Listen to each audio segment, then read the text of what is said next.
Hi, and welcome to the second installment or tutorial of this series on the global financial crisis.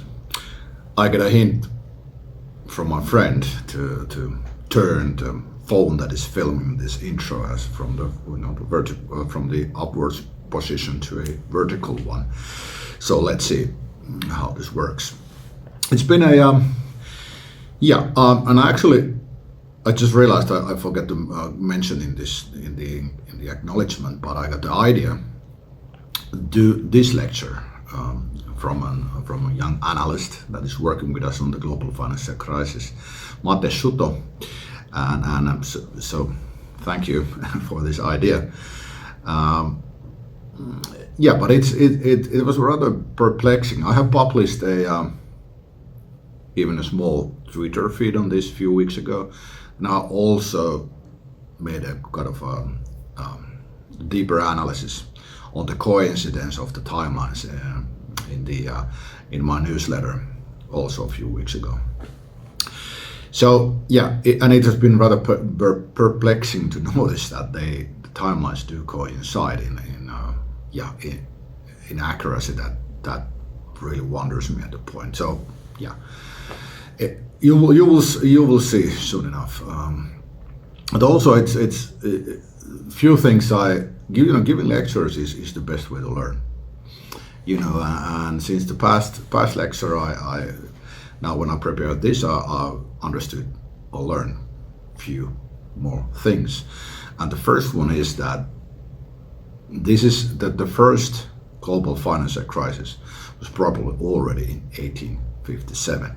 I have read from the Panic of 1857, just from a U.S. angle, from the authors and researchers and scholars who have commented it. But it seems that it may have been the first global financial crisis.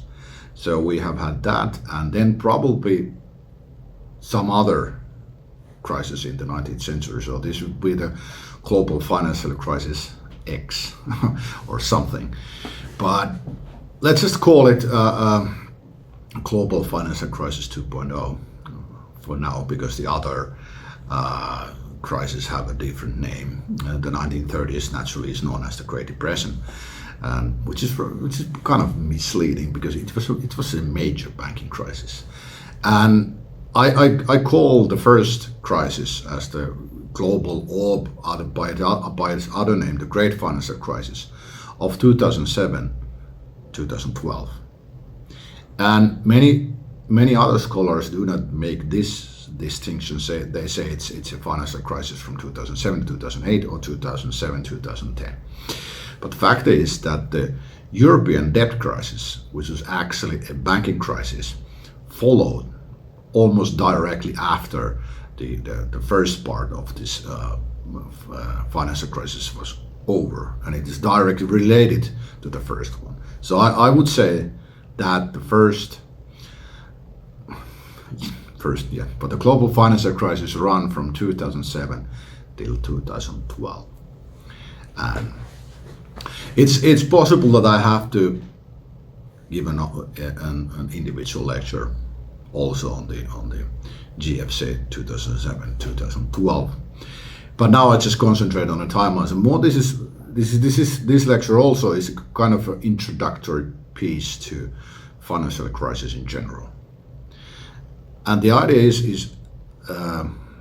this is an intro to present the current setup against some historical background, basically.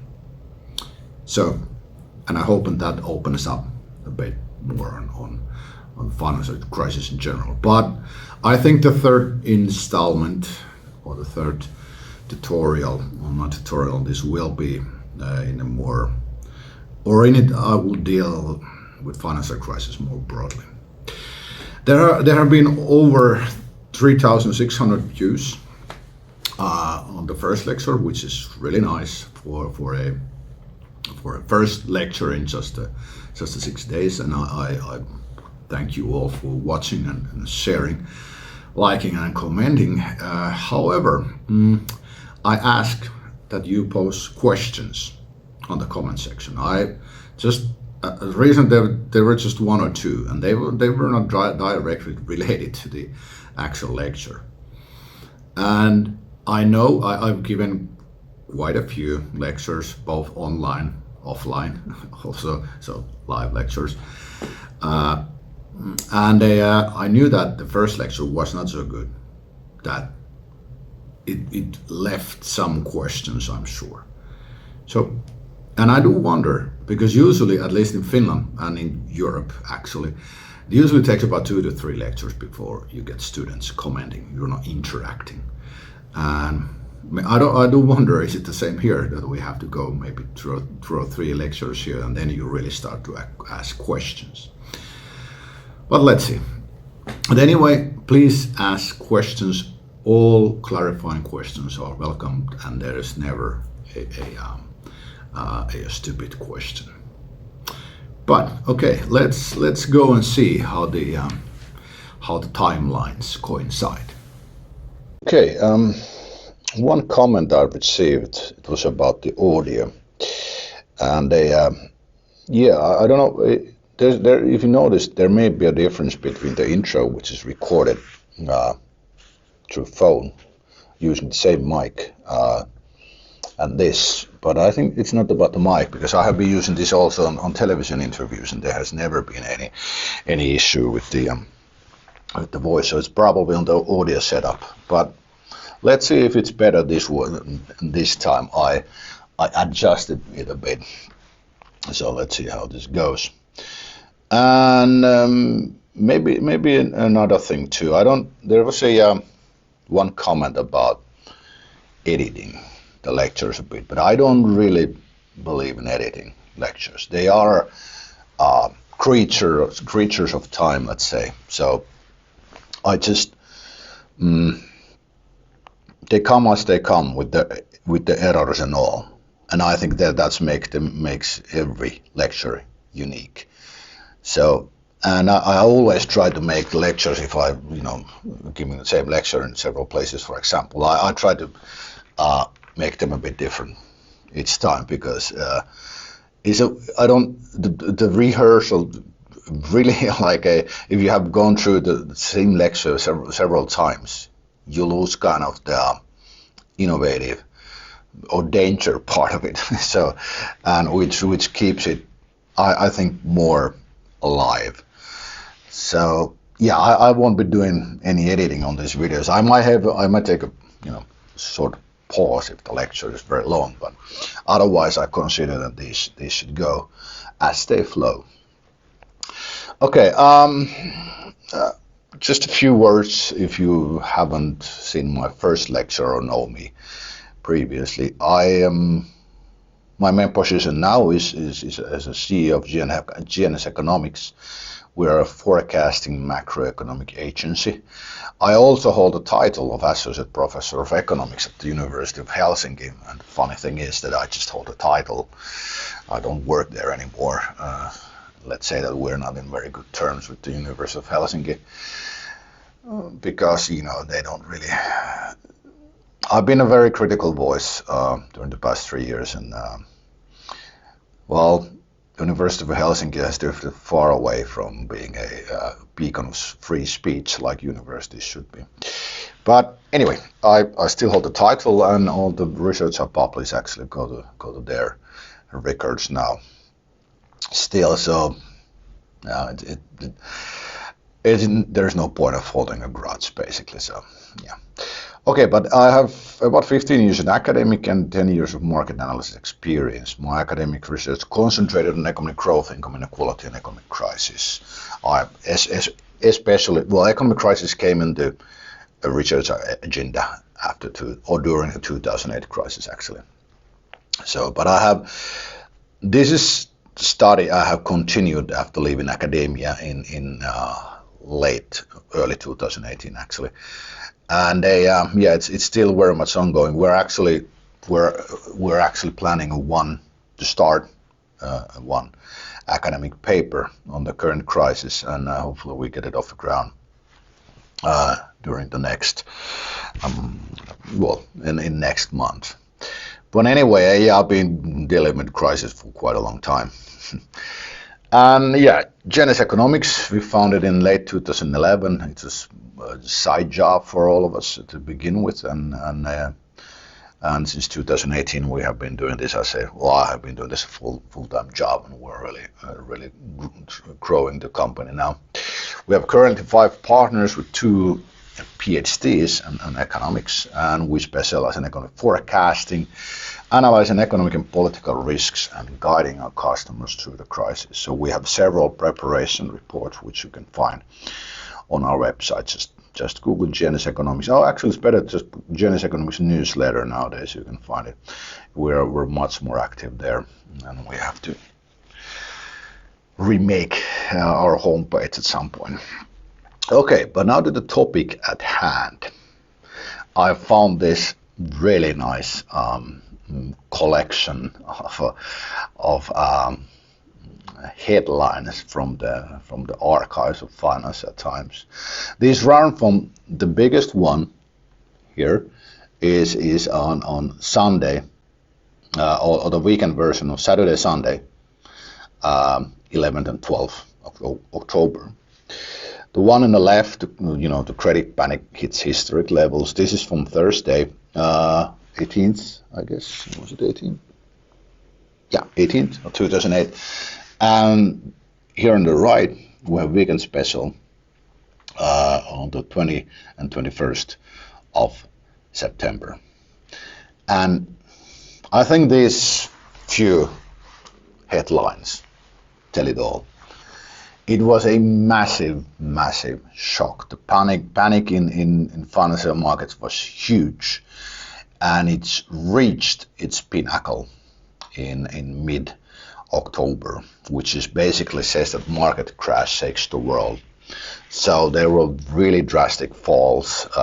These were prior to the falls during the Corona times, or the Corona panic. But anyway, these were massive, like Tokyo, Nikkei, down 24.3, Frankfurt DAX 25.6, London FTSE 21.1, and New York Dow Jones down 18%. And I remember on that Sunday afternoon in Helsinki on the 12th, I wondered that when we open our eyes on the next day, on Monday, will there be an economy left? There was a risk that banks simply do not open their doors. But the G8, I think, or G20, the leaders hammered out a rescue package during the night on Sunday, and it was announced early on Monday, and it was enough. It was enough. The financial market were heading into the abyss of the financial system, and it was stopped. I don't go into any details about that here. I think at some point I may there's maybe a requirement that I give a lecture on the 2007-2012 crisis. I have given a two or three lectures about it. Just one lecture. We were keeping a crisis economics lecture series in the University of Helsinki with Professor Vesa Kanniainen, and I was destined to give, in addition to the intro, some part of the intro lecture on the global financial crisis, and I have never prepared for any single lecture more than that. It took several weeks to get the first lecture done. It's just so massive. Okay, but if we start with the kind of a generalized idea, or what are bank runs, we touched them quite shortly on the first lecture. But bank runs, they may be banking crisis or bank panics. They tend to grow out of financial innovations, meaning that financial innovations create them. There's usually some major investment idea, which then is multiplied. In every one bank invents it, and then other banks copy it, and it leads to, massive increase in speculation and risks that people couldn't possibly understand. At least those who created it couldn't understand because they just become obvious as the innovation takes hold. And this is how usually banking crises get going. Like the first known banking crisis of, let's say, the modern banking era, which starts alongside with the Industrial Revolution in 1819, was actually a bank run on the on a very new financial innovation at the time, bank notes, bills. People run the banks to exchange the gold and silver. So that was the first kind of financial innovation-driven bank run in the modern banking era. Banknotes.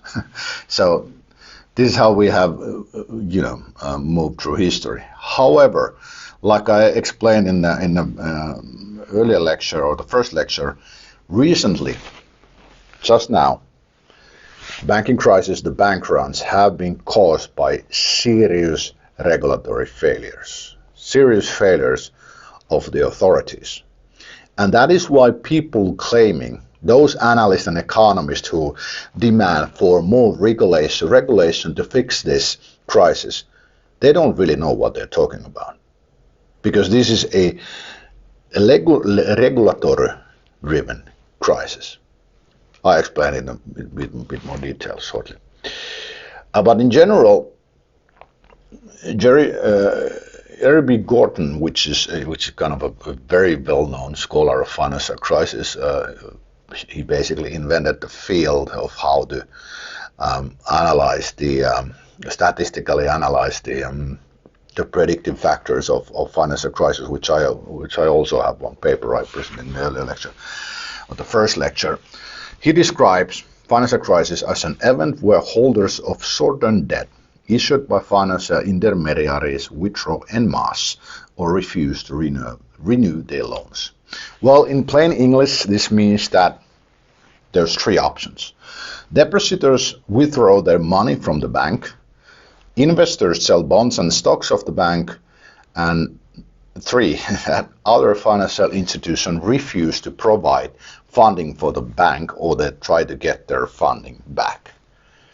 So this is kind of the three types of bank runs that can appear.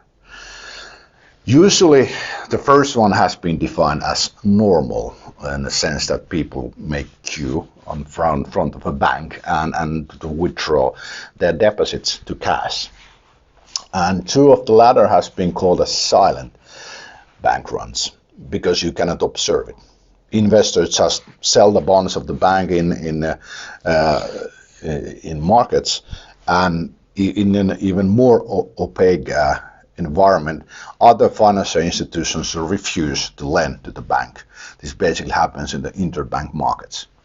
And if a bank cannot, have its balance sheet all that cleared by the end of the day through the loans and credit lines from other banks, it basically cannot operate. So these are the three possible runs that can hit a bank. But in the digitalized era, and like we saw in the first lecture with the Silicon Valley Bank and Signature Bank, this distinction is somewhat artificial because people can run on the bank from their safety, comfort of their home, on their sofas, on their kitchen tables, on their workplaces, anywhere, with iPad, computer, even with their phone. So this has changed the landscape quite a bit because now the runs can be really destructive and really rapid.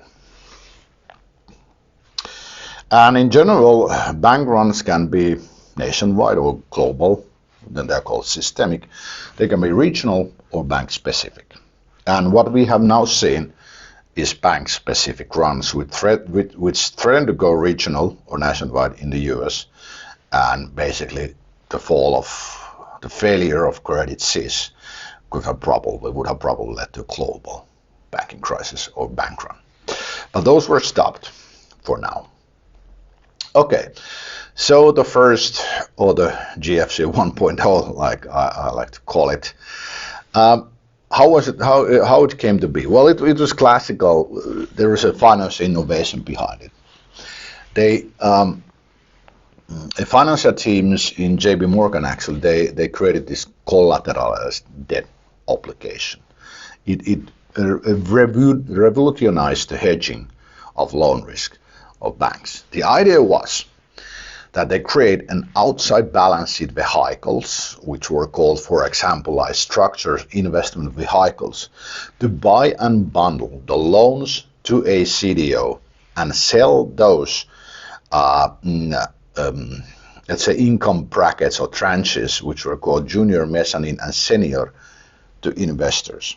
So basically, what happened is that you constructed a fund, an individual company. The fund was the CDO and, well, actually the company. You constructed the fund. You took the mortgages and other loans and then you sold the interest income to investors, basically, according to these three tranches.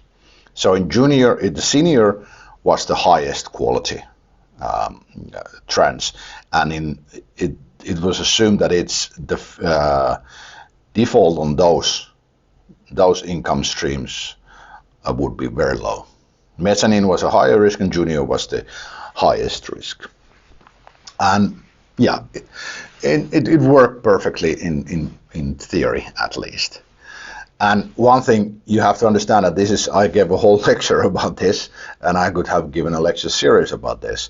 So this is just very, very basic stuff, the simplest possible explanation of what happened. You can find more from the GNS Economics website. We have a blog, 10 years from Lehman Brothers and nothing has been fixed. So you can find it by Google if you want to find some a bit lengthier explanation about this. But anyway, the CDs were constructed mostly from US house loan mortgages, but also from credit card debt, auto loans and all that stuff. And banks offered these short-term loans to the structures investment vehicles so that they could buy the loans from the banks and other brokers. And there was a major flaw. In paper this looks nice, in theory. There was a major flaw in it. Because the housing prices nationwide in the US had not fallen for 70 years.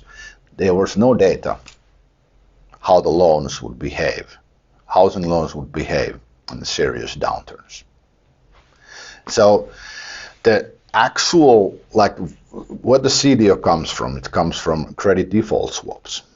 And the only data they could use to evaluate how the mortgages would, like the housing loans would behave in a downturn. They used, well, they were built, the first CDS and CDOs were basically built on the assumption that on corporate loans. And of course you have had many downturns in corporate sector, so you know how the defaults and bankruptcies, how they behave. No such data existed on the housing loans. And quite surprisingly, regardless of all these shortcomings, the rating agencies gave very high ratings, even AAAs, the highest possible, and especially for the super senior and senior tranches. Super senior was the part of the CDO structure which was assumed never to default. No time to go there, but it's very interesting. Of course, the fixed income investors from pension funds to banks and all, they gorge on these low risk but high yielding CDOs with very high credit ratings. But everything went sour when the housing prices started to fall. The risk models failed completely because, for example, the housing when housing bubble bursts, like it did, people abandon like complete areas. So all of a sudden, all the houses they're defaulted, all the loans they're defaulted. And it became this cyclical even spiraling defaults, which the risk models couldn't, because corporate loans had never behaved like that. So all the models failed basically. And in the US, it was possible to walk out from the housing loan by just leaving your keys to the house. So, and this led to two mostly so-called silent banking runs or crises: the 2007 and 2008 one, which was global, and the 2010 and 2012, which was the Eurozone banking crisis. But like I said, there is no time to go into those in more detail now, but maybe I have to give a lecture on that at some point too. Okay, now the current GFC 2.0. So the difference here now is that this crisis is driven by the regulatory framework and actions of authorities. The new liquidity regulations set in Basel III Accord, which are created by the Basel Committee of the Bank of International Settlements in 2015, basically forced banks to hold large amounts of government bonds, which were one part of the high-quality liquidity asset tranche. And banks needed to have a certain amount of this. If you didn't, you would face all kinds of penalties. And okay, so banks were, well, we need to buy the government bonds now. But there was a catch. Because of the asset purchase or quantitative easing programs of central banks, where they bought especially government bonds, the value of those bonds were extremely high, highest in history, which means that yields were zero or even negative. So the Basel III Accord forced banks to buy government bonds at the most extreme price ever. So the regulatory framework of the regulators in the Basel Committee and central banks set up this crisis. This is the origin of this comes from the regulatory failures and failures of the central banks, because quantitative easing was a failure. More on that probably sometime later. And then inflation picked up. It forced central banks to enact very drastic interest rate rises, like the interest rate rises of the Fed. The interest rate hiking cycle is the most aggressive ever. So this led to the collapse of the value of the bonds. And suddenly these held to maturity assets, which means that when banks buy them, they assume to hold them till maturity, after which the Treasury or the Finance Ministry returns forgot the word again, but returns the principal and the interest rate. And now suddenly these were seriously underwater, which means that their value had really fallen. And so banks were faced with massive unrealized losses. And the thing is that there would be no problem with this. Banks would just hold those assets till maturity and then get money back. But if you have a run on deposits, a lot of deposits leave the bank, you have to sell your assets to cover those. You have to have the funds somewhere, because your balance sheet is diminishing. You need to diminish it on the other side too. And so you sell the assets with the loss. And this is the news that led to the basically we can say that led to the bank run on the Silicon Valley Bank.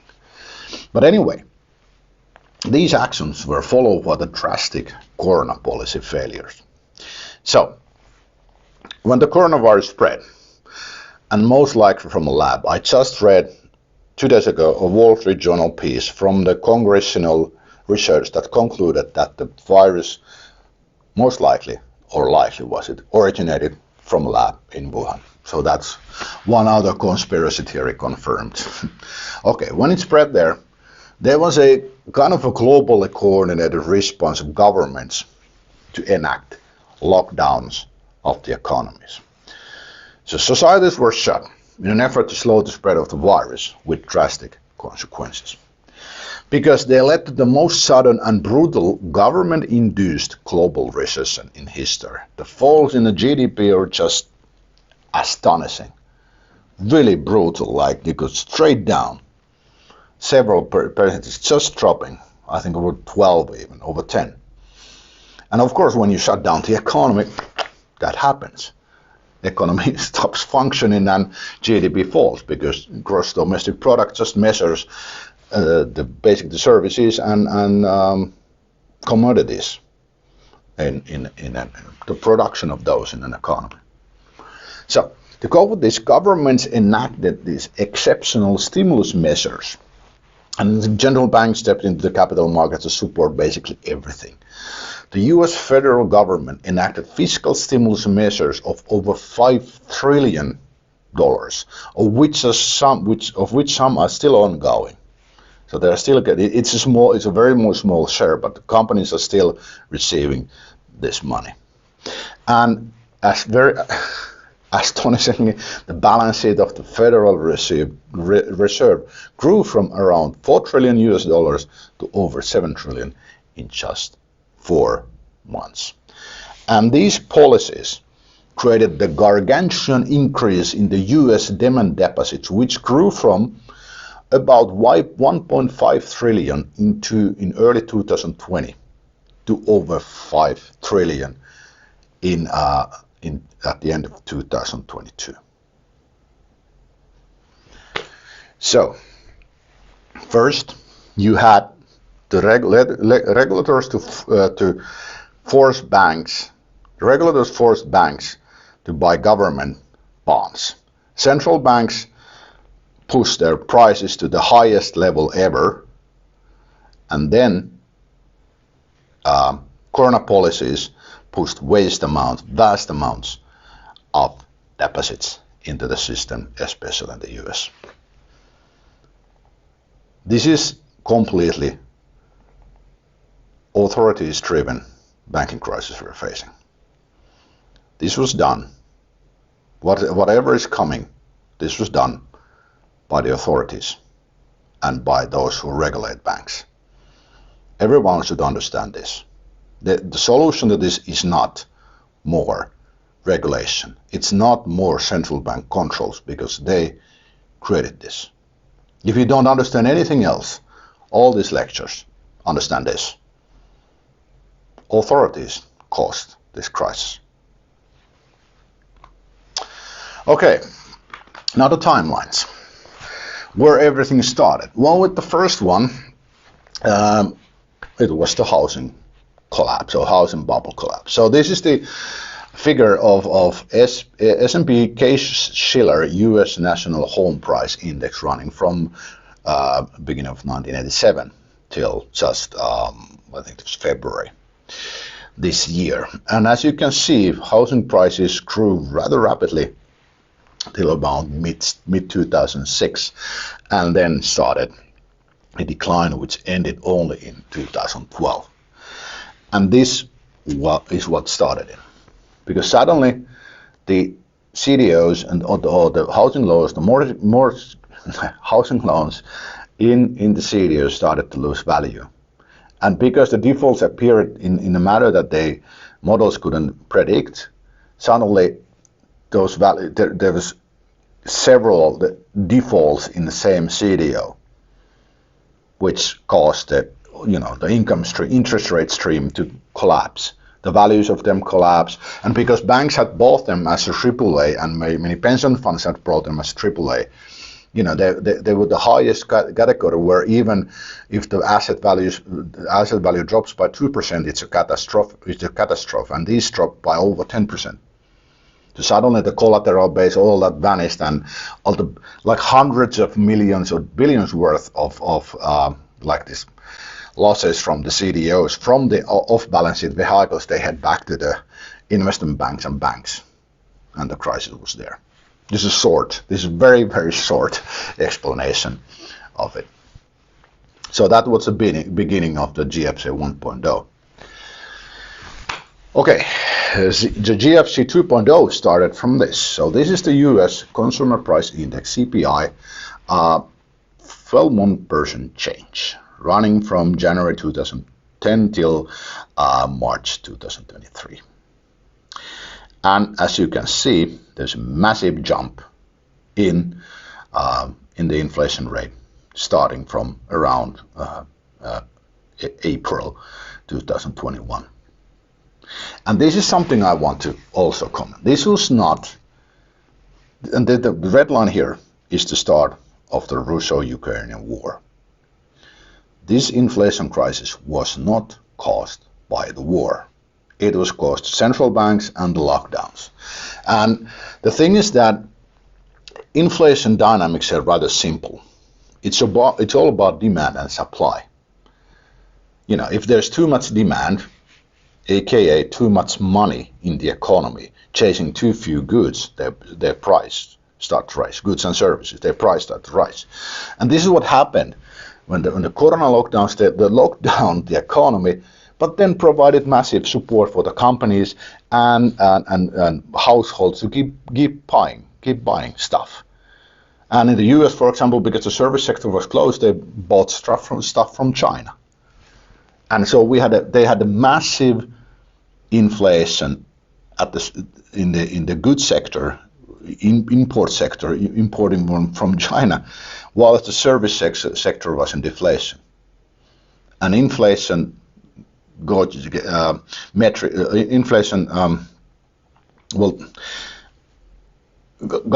completely missed this, and we warned on the coming inflation shock on March 2021.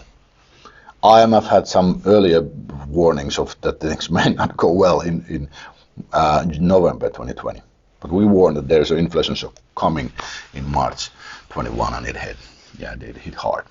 And this forced central banks to the massive rate hiking cycle, and there it started. Okay, so 2006 July, the S&P Case-Shiller National Home Price Index peaks and starts its long way down. And during the following 6 years, house prices decline in the US nationwide for the first time since the Great Depression of the 1930s. And defaults of mortgages, housing loans start to mount, which leads to drastic declines in the value of CDOs. Many financial institutions are holding with high credit rating status. So they were even accepted, as a collateral of sort. And there was actually a first mortgage lender bankruptcy appeared in early 2007 with the Mortgage Lenders Network failing on 5th February, New Century Financial seeking protection under Chapter 11 bankruptcy on bankruptcy protection on 2nd April 2007. Those were the first failures.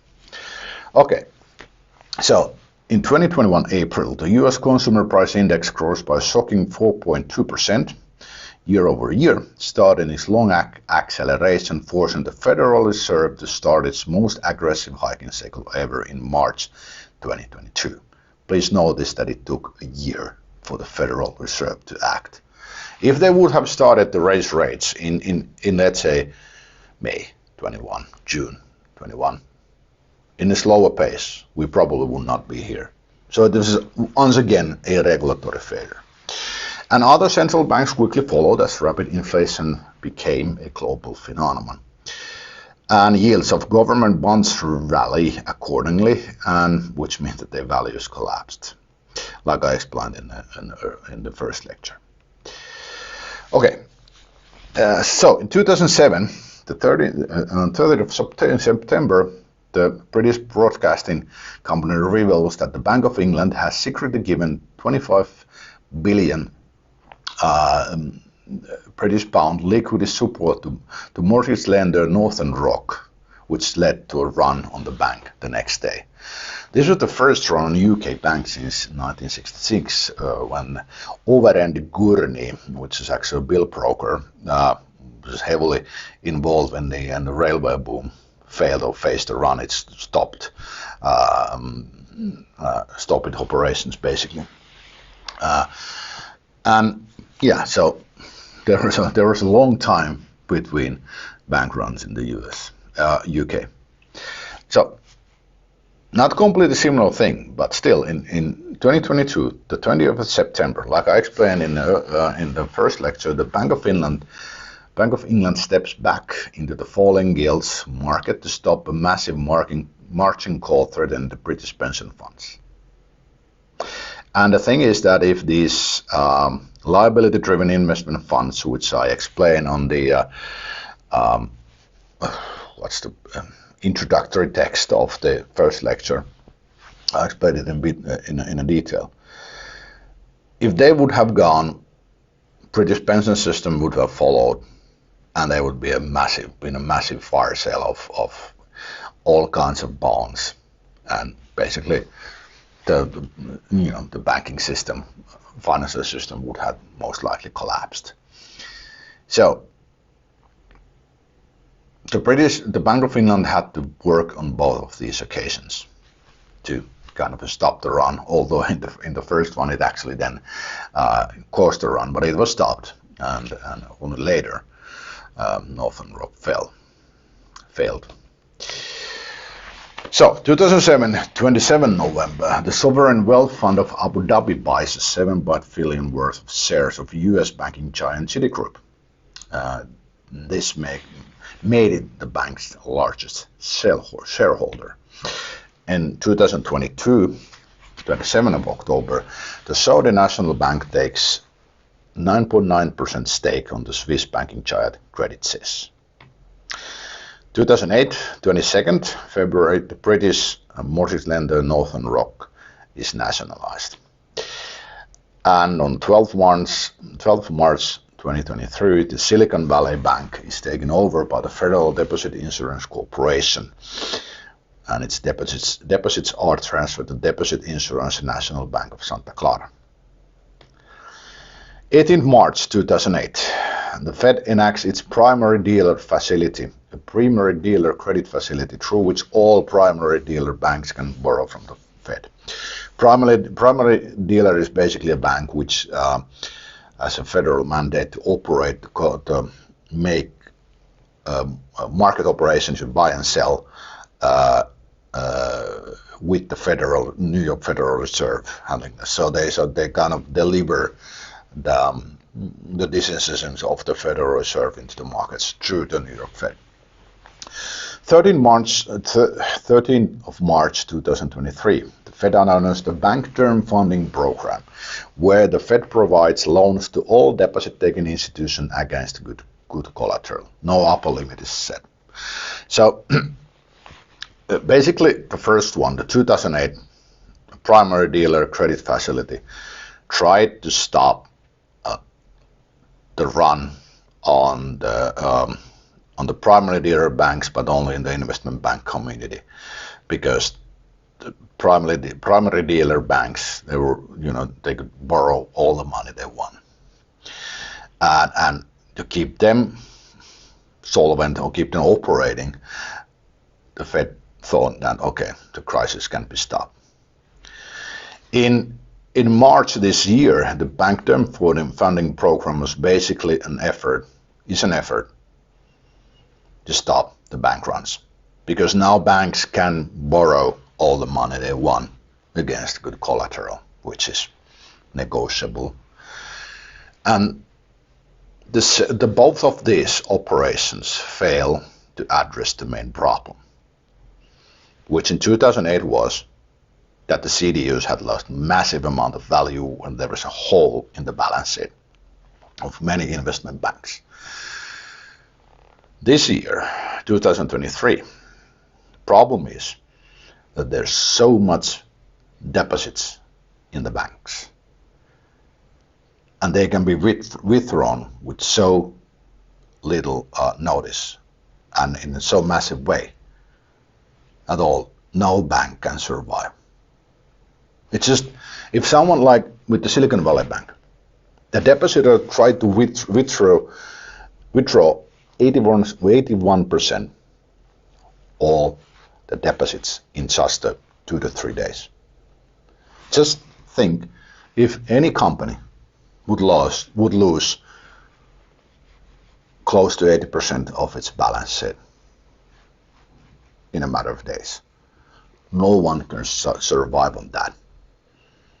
So, both of these problems, provide liquidity, do not solve the underlying issue. Okay, then in 2008, March 17, JP Morgan Chase buys the investment bank Bear Stearns. Bear Stearns was heavily involved in the securitization and the CDOs and all that. And in 2023, March, wait a minute, what was the day? 19? 20, well, anyway, 2020, I guess.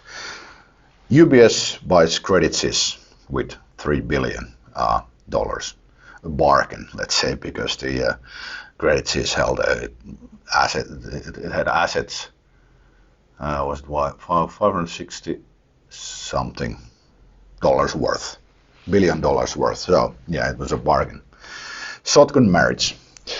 And after the 2008 JP Morgan Chase purchase, on the 17th of March, the S&P 500 stock market index rallied by almost 12%, reaching its peak on 19th of May.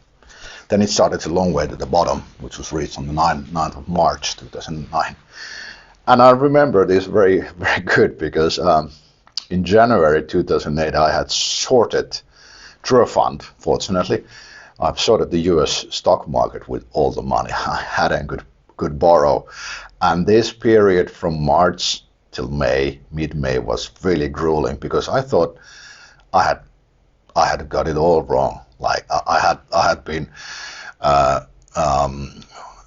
forecasting, that warning at the end is coming till the late 2006, and now it was happening, and suddenly it was stopped. And yeah, but well, I made a killing during the rest of the year, but that was a grueling spring. But it may bear a resemblance of the situation now. I'll explain. It's because it's now there's a relief rally, and rallies on the bear market and stock markets can be really brutal. They can go up very fast. But let's see how it goes. But this gives an indication that something bad may be coming. Oh, and it continues. So in 11th of July 2008, the IndyMac, the seventh largest difficult word, mortgage bank in the US is seized by the FDIC. Will there be a 2023 counterpart? We'll see. And 2008, 15th of September, actually the 14th day, I think they announced it already. Lehman Brothers, with $631 billion in assets, seeks for bankruptcy protection under Chapter 11. It becomes the biggest bankruptcy ever. So, what will happen this fall? We'll see. Okay, so one more graph I want to show you until the end. It's the core inflation of the US, stripping out energy and food, which are very volatile. It's present on the red. No, on the blue, and then the red, there's the Fed funds effective rate. And everybody seems to be so intrigued that the CPI, or the headline inflation rate, is falling, but the core is very high still. And if you look at this, when the core has been really high, the Fed funds rate has needed to go above, basically, to get the core down. Of course, there are a few exceptions, and please note that that's at the 2% level. That's where the Fed wants it to be. So, and there it doesn't react. The Fed funds doesn't really react to it. But so this is a reminder that the hiking cycle may not be over. Okay, the similarities between the GFC 1.0 and 2.0 are rather perplexing till at least this point. And yeah, the bank runs are inherently psychological. We can, in research, we scholars can put this is what caused it. This is what caused. To give different reasons, but this is really difficult to see beforehand, practically impossible to see beforehand which event pushes it the bank run in the most. They are fear driven. Yeah, so the exact trigger for banking panics is often veiled in mystery. Why do depositors or investors suddenly lose their trust to the bank? Of course, if they have a serious problem with their, they are losing money and there are doubts and all that. But the exact trigger, what is the final nail? We can often see it only after. But oftentimes it's some news or some small piece of information which enacts the run. In any case, also like what I talked in the first lecture, also the timeline coincidence with the panic of 2008 stands in testify that the current crisis is probably far from over. Cannot be sure, but if you look where the US economy is going and how the credit crunch is already visible, we commented in we will comment it, I think, in our monthly World Economic Outlooks published next week. But the thing here is that, like during the spring of 2008, the fragilities in the US and European banking system, which were explained in the previous lecture remain mostly unaddressed. What the authorities have done is they have provided liquidity and guarantees, nothing else. The problems are still there, both in the US and the European banking systems. But the timeline coincidence and the credit crunch both imply that we will see another resurface of the crisis, probably during the summer, but most likely in the fall at the latest. And this is basically this is likely to coincide with the recession, which many indicators say that is already on its way in the US. And then the full magnitude of the crisis will appear. But now we are in a quiet period, and yeah, I would recommend to use it to prepare for what is likely to come. Okay, thank you. I would again like to thank my friend Dr. Peter Nyberg for his very insightful comments and suggestions on the lectures. I have to say about Peter that he was one of the people in charge of handling the Finnish banking crisis in the early 1990s. He has also worked as a senior economist at the IMF, and he was the one handling the Ireland banking crisis after the 2008 panic. So he has a lot of inside knowledge on the banking issues. I'm very grateful that I am able to work with him. So, more timely data you can find from my newsletter, mtmalinen.substack.com. Everything, including the information in my newsletter, plus all the analysis we make as a firm, you can find GNS Economics newsletter, which is basically it's under my name, so I publish it, but it's our newsletter. It's also in Substack, and then you can check our website from gnseconomics.com. And yeah, a disclaimer still to forward all you to see.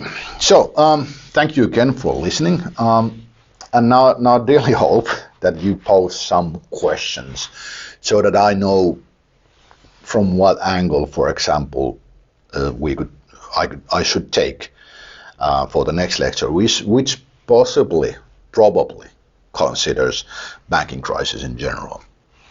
I haven't made that decision yet, but it's close, and I don't actually know whether I will be able to publish next week, because we have to write the outlook and all that. But we'll see. I'll get it online in a few weeks' time. I'm sure. And and please comment also, and share and like. It's how these algos work here.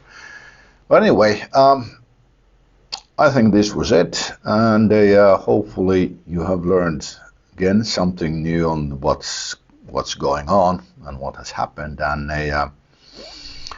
I'll talk to you again soon. Bye bye.